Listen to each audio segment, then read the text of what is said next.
Alright, let's get started on our Unit 3 review. The first story in our unit was Stop Over in Querétaro. The first thing I want to talk about is exposition. So exposition is when the author tells us the setting, the characters, or what's going on in the story. And so in this story, the exposition happens when the narrator talks about the car accident that his family was in. All right, and inciting incident is the first thing that happens that starts to move the plot along. And this story is all about the generosity of the people of Querétaro. So when Juan Martinez stops and helps the family, this is the inciting incident, the first time someone helps him. The story's theme is, along with generosity, is not judging people by their outward appearance. The narrator is frequently looking at somebody and making judgments about them without getting to know them or giving them a chance. Also, the theme is generosity, and many people in this story are very generous to the narrator and his family, including Juan Martinez, the nurse that works at the hospital, the doctor, the missionaries that come help him, and all the townspeople. So the more he gets to know the people, he realizes that they're wonderful people and quite generous. All right, the second story is Martin and Abraham Lincoln. And since our theme of this whole unit is generosity, there's also a lot of generosity in this story. Mr. Snowden, he gives Martin a job and he frequently sends home vegetables to his family and says they're extra. The soldiers that live around the area are also really generous. They give Martin's mom some small jobs like helping with their laundry so they can pay her. And when Martin meets Abraham Lincoln sits and talks to Martin and finds out the situation of the soldiers' families, and he says he's going to help. Some lessons we can learn from this about generosity is anyone can be generous even if you don't have a lot of money. You can be generous even if you're busy in life.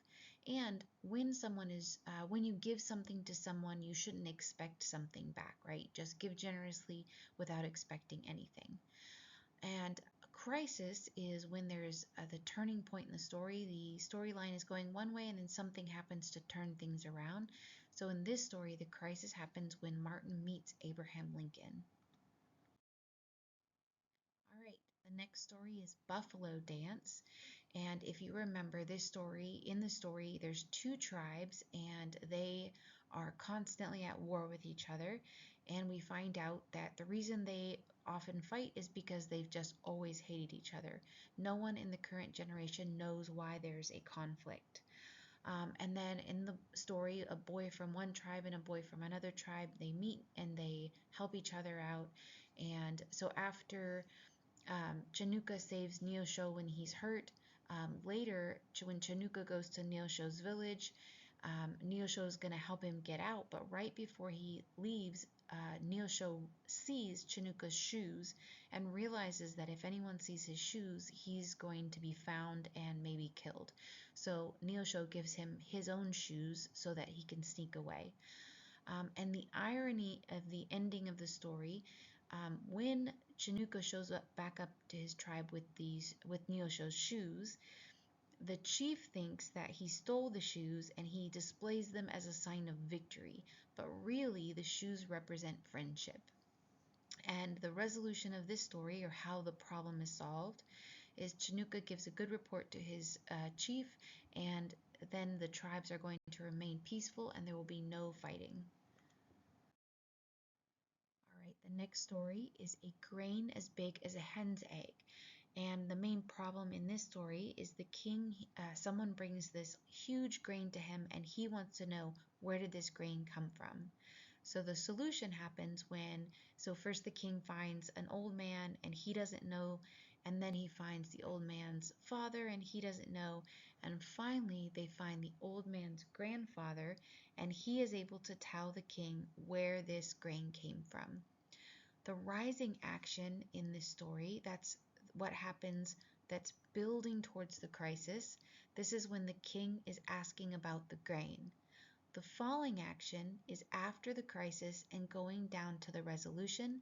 This is when the king is discussing the grain with the old man's grandfather. All right, in the next story, The Beggar, the protagonist is the main character. So in this story, the beggar is the main character. The antagonist is sometimes the villain, but not always. This is just the person that's standing against the protagonist. And so in this story, the antagonist is Skvortsov.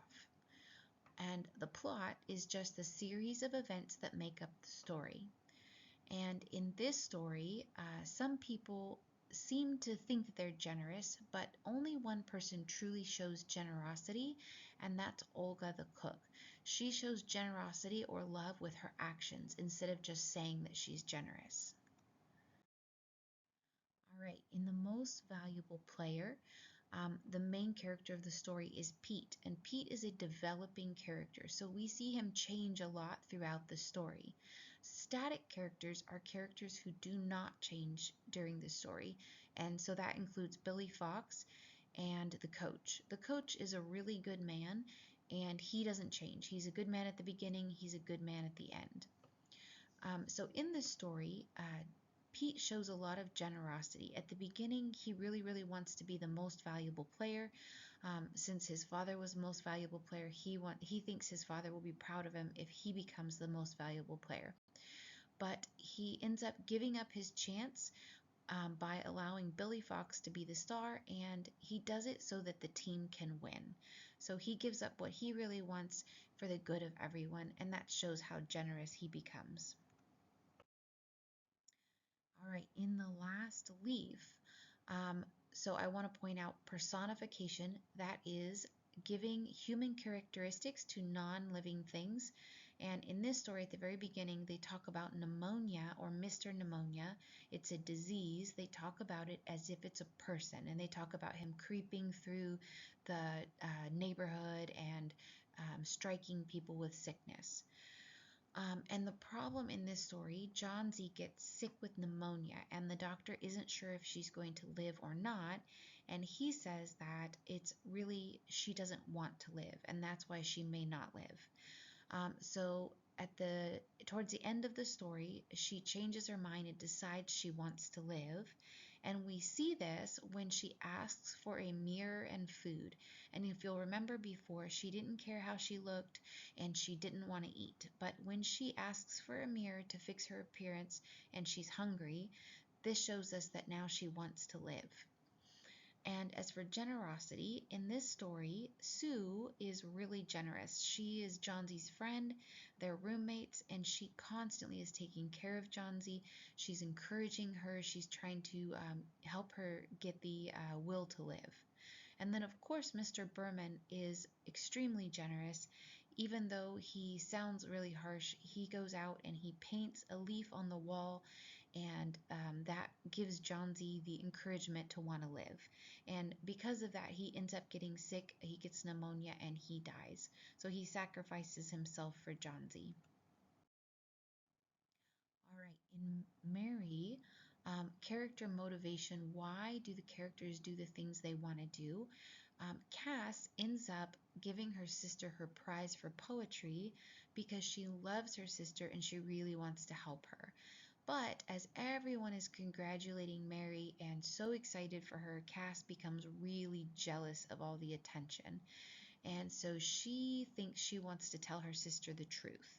But at the very end of the story, when she's looking at her sister at night and she sees how sweet she looks and she remembers how much she loves her sister, she decides not to tell her. All right, gold-mounted guns.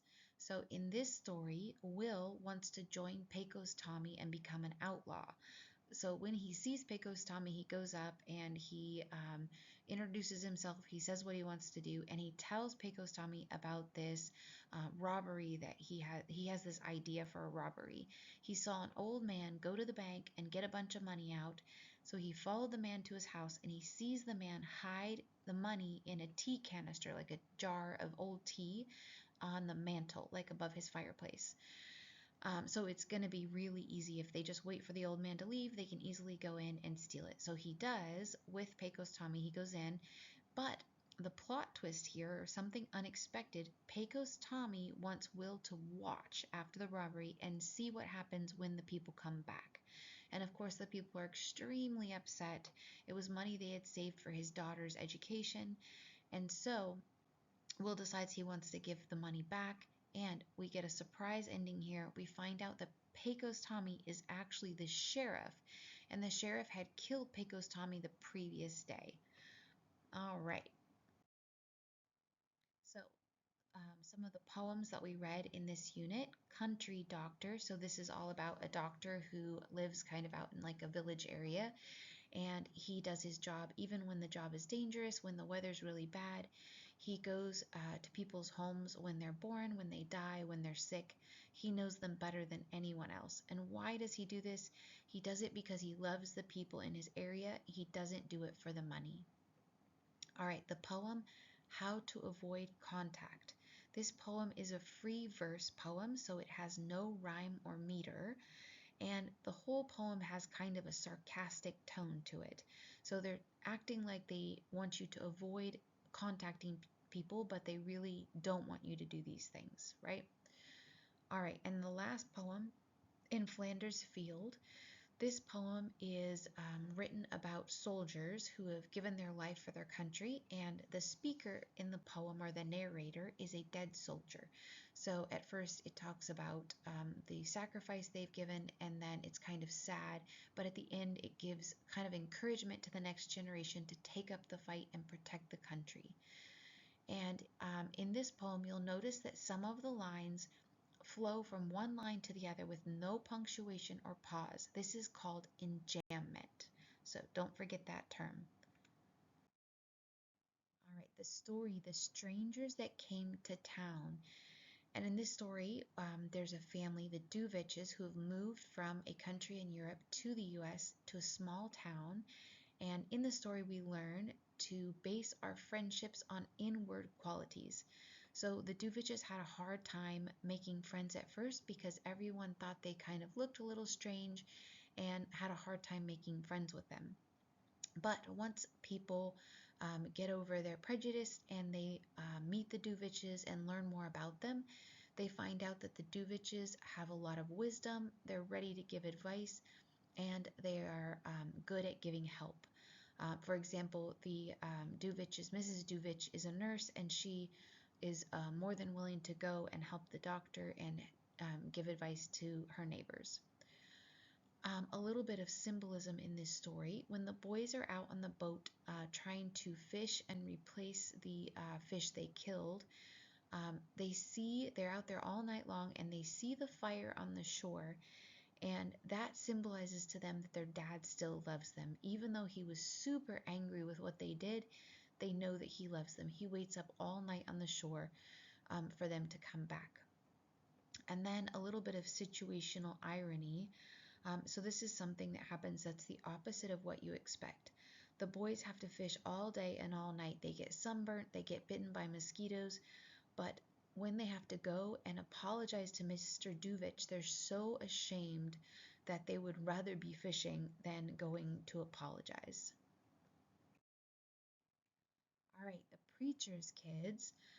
So the problem in this story, the family doesn't have much money, and the mom, when her daughter tries on a dress at the store, she really feels bad that she can't give this dress to her daughter, and she says every girl needs to feel beautiful once in her life, and she really wants her daughter to have this, so she decides to pay with store credit for the dress instead of having cash. And she assumes that they'll get some money in the mail from a wedding or something like that. And when they don't, she ends up having to lie to her husband about it, and she becomes so guilty over it that she's miserable. And then the whole family becomes miserable.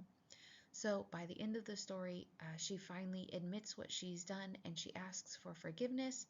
And then just after that happens, they get a surprise check in the mail from Mrs. Sims, whom they helped, and she's sending them money for to thank them for their help. All right, guys, that is a quick review of the whole unit. If you have any questions, just feel free to send me a message. Thanks, guys.